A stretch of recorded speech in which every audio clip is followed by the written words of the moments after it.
சிஎஸ்எஸ்ல அடுத்து நம்ம பார்க்க போகிறது பார்டர்ஸ். ஓகேங்களா?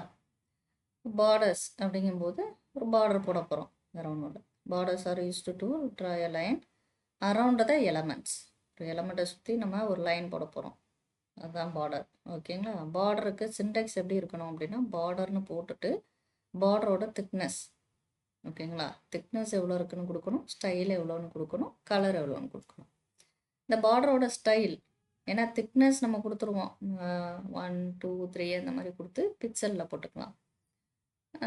கலரும் நமக்கு தெரியும், என்ன கலர் வேணுமோ அந்த கலர் கொடுத்துக்கலாம். பட் ஸ்டைல் அப்படிங்கும்போது மட்டும் இங்கே பார்டரோட ஸ்டைல்ஸ் அப்படின்னா காமனாக வந்து சாலிட் யூஸ் ஆகும். அதே மாதிரி டேஷ் இருக்குது, டாட்டட், டபுள். ஓகேங்களா?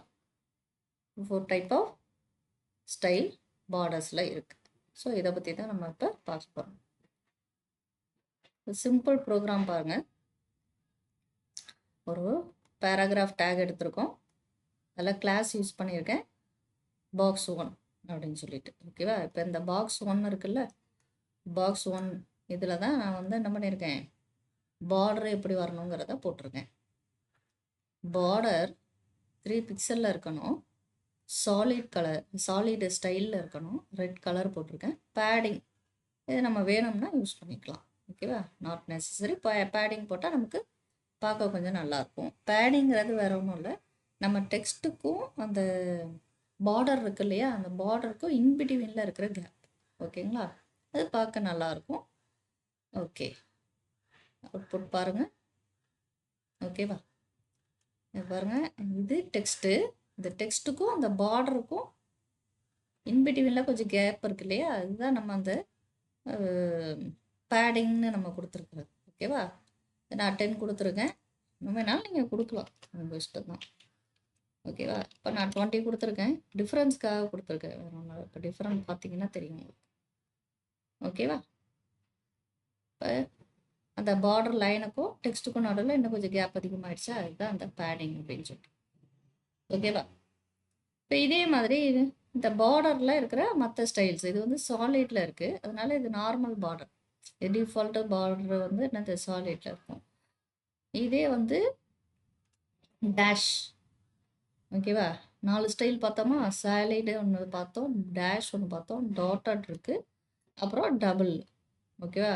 டபுள் லைனில் வரும், வேறு ஒன்றும் இல்லை. டாட்டட்னா பார்டரே வந்து டாட்டடாக இருக்கும், டாட் டாட் டாட்டாக இருக்கும். டேஷ்னால் அந்த சின்ன ஹைஃபன் போட்டு நம்ம போட்டால் எப்படி இருக்கும், அந்த மாதிரி இருக்குது. இந்த மாதிரி 4 கிளாஸ் போட்டிருக்கேன். இந்த 4 கிளாஸ்க்கு இந்த தனியாக என்ன பண்ணியிருக்கேன், ஒரு பேராகிராஃப் டேக்கில் ஜஸ்ட்டு சும்மா சாலிடுக்கு solid border, dashed border, dotted border, இந்த மாதிரி தனித்தனியாக அதுவே வந்து செட் ஆகிற மாதிரி போட்டிருக்கேன். ஓகேவா? சரி, இப்போ இதோட அவுட்புட் பாருங்கள். இது வந்து இந்த ஸ்டைலை காட்டுறதுக்காக தான் போட்டிருக்கோம். ஓகேவா? 4 ஸ்டைல்லையும் இந்த பார்டர் எப்படி இருக்குது அப்படின்னு காமிக்கிறதுக்காக போட்டிருக்கேன்.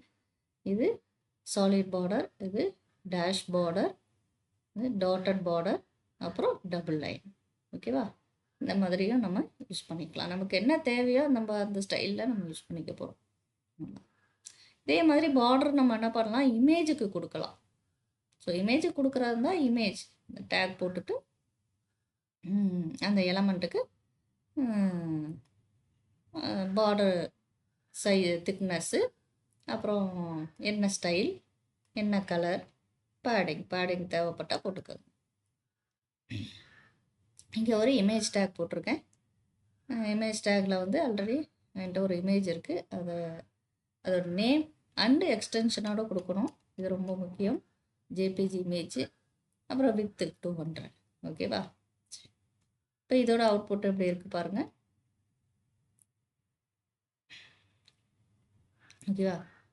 இந்த இமேஜுக்கும் அந்த பார்டருக்கும் நடுவில் கொஞ்சம் ஸ்பேஸ் தெரியுது இல்லைங்களா, ஸோ இந்த மாதிரி இதுலேயும் பேடிங் கொடுக்கலாம். ஓகே, ஸோ அந்த மாதிரி ரொம்ப சிம்பிளான கான்செப்ட் இது பார்டர்ஸுங்கிறது. ஓகேவா? ஜஸ்ட்டு ரிவைஸ் பண்ணி பார்த்தீங்கன்னா புரியும். ஓகே.